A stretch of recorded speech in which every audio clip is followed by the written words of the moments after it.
तो बिहार के बेगूसराय एरिया में एक छोटा सा गांव था। वहां के लोग एक दूसरे से मिलजुल कर रहते थे, एक दूसरे की मदद के लिए हमेशा आगे रहते थे। और एक दिन अचानक उस गांव के एक घर से 6 साल की एक बच्ची गायब हो जाती है। उसके घर वाले और गांव वाले अपनी जी जान लगा देते हैं उसे ढूंढने। पर दूसरे ही दिन जिस घर की बच्ची गायब हुई थी, उसी घर के मुखिया गांव वालों से कहते हैं कि अब वो उनकी बच्ची को ना ढूंढे, वो खुद देख लेंगे। अब ना घर वाले उस बच्ची को ढूंढ रहे थे, ना गांव वाले ढूंढ रहे थे, और ना ही उन्होंने पुलिस कंप्लेन की। कुछ महीने गुजरते हैं और फिर से इसी घर की एक और बच्ची गायब हो जाती है। इस बार सिर्फ 8 महीने की बच्ची, और फिर भी कोई जाकर पुलिस कंप्लेन नहीं करता। आखिर ऐसा क्या हो रहा था उस गांव में, और ऐसा कौन सा सीक्रेट वो फैमिली छुपा रही थी जो अपने 2 बच्चों को खोकर भी चुप थी। Hello guys, I am Aashi and you are watching world's youngest serial killer revolving around Amarjeet Sada, Bihar, Begusarai, Musahari, 2006। तो बिहार में ये जो गांव था मुसहरी, यहाँ की बस्ती ज्यादातर मजदूरों की ही थी। इनकी सिर्फ एक ही प्रायोरिटी थी कि ये 2 वक्त का खाना खा पाए। अब भले इस गांव के लोग गरीब थे, पर बहुत मिलजुल कर रहते थे। कई जॉइंट फैमिलीज ऐसी थी जिनके घर अगल बगल में ही थे। सबका एक दूसरे के घर आना जाना लगा रहता था। और ऐसी ही एक फैमिली थी सादा फैमिली। इनकी भी बड़ी सी जॉइंट फैमिली थी और सबके घर अगल बगल ही थे।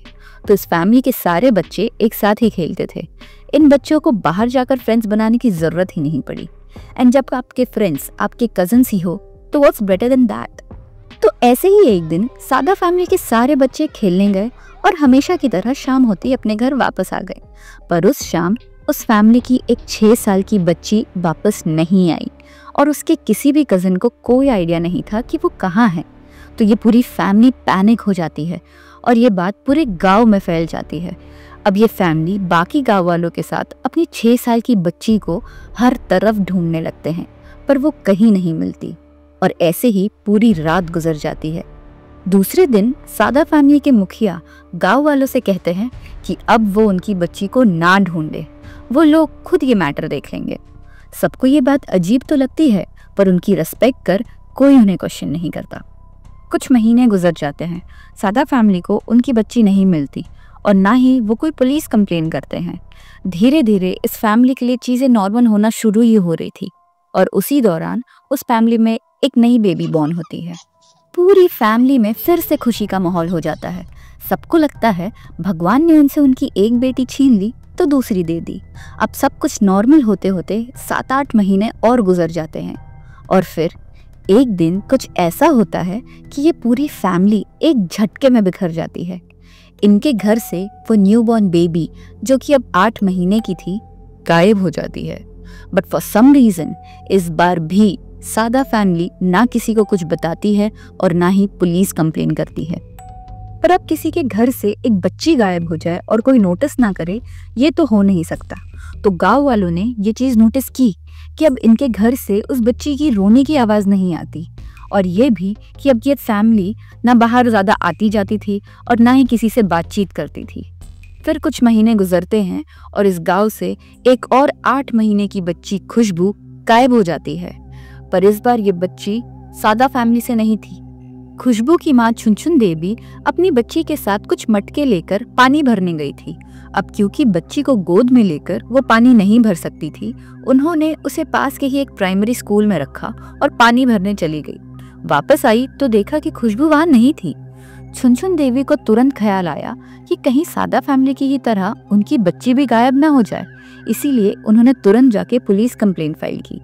अब क्योंकि बच्ची सिर्फ 8 महीने की ही थी, पुलिस ने बिल्कुल टाइम वेस्ट नहीं किया और पूछताछ के लिए उनके गांव चले गए।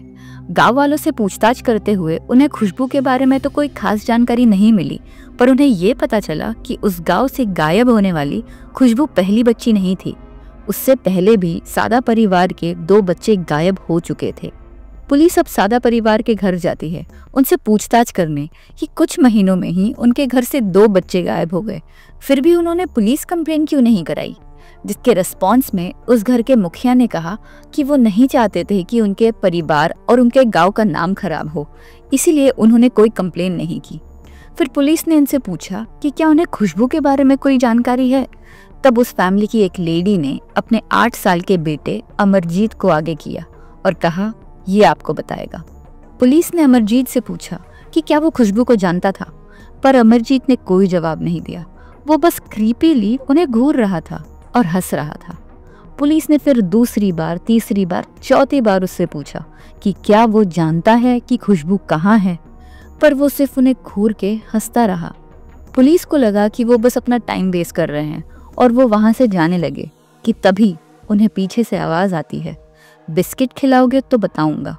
पुलिस अब अमरजीत को बिस्किट का एक पैकेट खरीद कर देती है और उससे फिर पूछती है कि क्या वो जानता है कि खुशबू कहाँ है।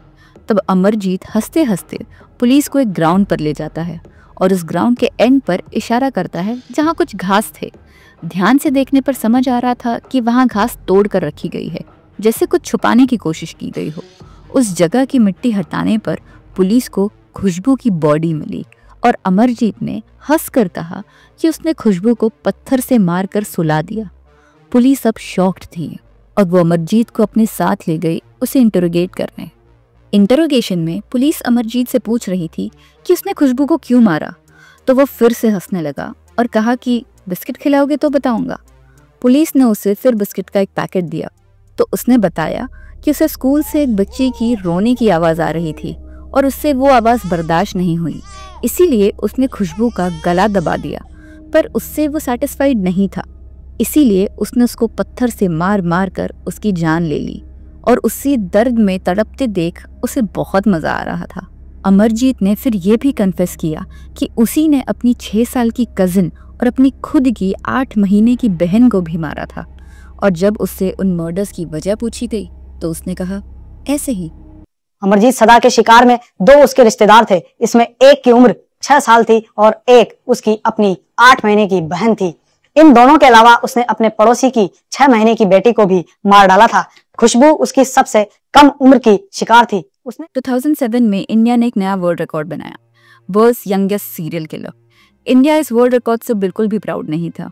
अमरजीत सिर्फ 7 साल का था जब उसने अपना पहला मर्डर किया, अपनी 6 साल की कजिन का, और 1 साल के अंदर ही उसने 2 और मर्डर्स कर दिए विदाउट एनी रिमोर्स और रिग्रेट।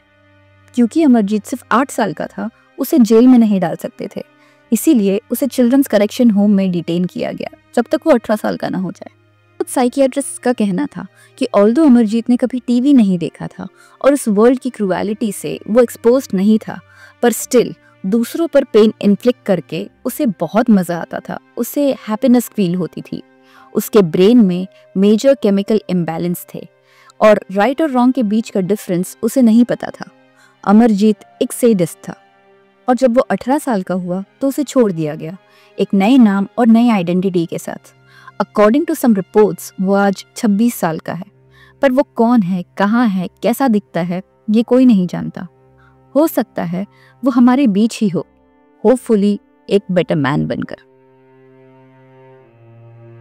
अगर आपको ये वीडियो पसंद आया हो तो कमेंट करके ज़रूर बताइए, और अगर आपको ऐसे ही डार्क, ट्विस्टेड और ट्रू क्राइम केसेस सुनना पसंद है तो इस वीडियो को लाइक और चैनल को सब्सक्राइब ज़रूर करिए। मिलते हैं अगले वीडियो में एक नए केस के साथ। तब तक के लिए अपना ख्याल रखिए। Thank you.